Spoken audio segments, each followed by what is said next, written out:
বৃদ্ধের লাশ ধড়মড়িয়ে উঠে বসলো এবং টলতে টলতে ভোলার দোকানের দিকে হাঁটতে শুরু করলো। দাদু, দাদু তো উঠে পড়েছে। ভূত, ভূত। ঘুগনি, ঘুগনি খাবো। ভোলা এক বাটি ঘুগনি এগিয়ে দিল। স্থান মহাশ্মশানের ধারে একটি অশ্বত্থ গাছের নিচে ভোলার ঘুগনির দোকান। সময় গভীর রাত। ভোলার ঘুগনির দোকানটা দিনের বেলায় বন্ধই থাকে। তার আসল খদ্দেররা আসে রাতে, যখন চিতার আগুন জ্বলে আর চারপাশ নিঝুম হয়ে যায়।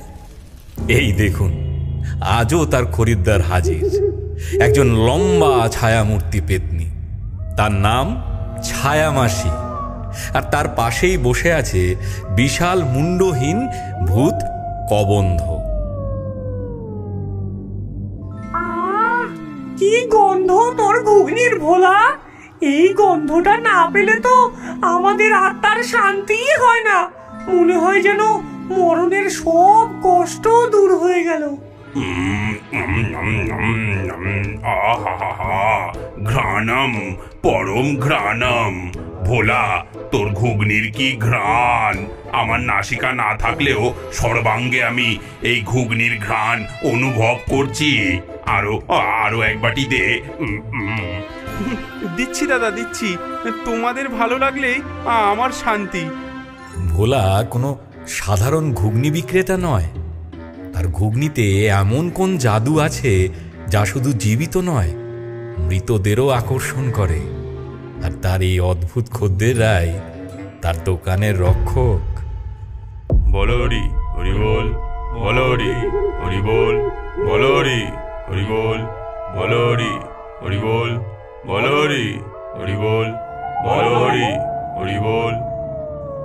হরিবোল ধ্বনি তুলে একদল লোক একটি মৃতদেহ নিয়ে শ্মশানে ঢুকল।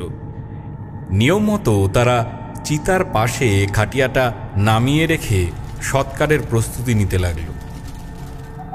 ঠিক তখনই ভোলার দোকান থেকে এক ঝলক সুন্দর ঘুগনির গন্ধ হাওয়ায় ভেসে এলো।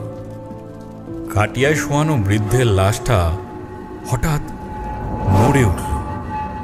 তার বন্ধ চোখ খুলল না ঠিকই, কিন্তু নাকটা ফুলে উঠল। এ কিসের গন্ধ? বহু যুগ এমন সুগন্ধ পাইনি। খিদে, বড্ড খিদে পেয়েছে।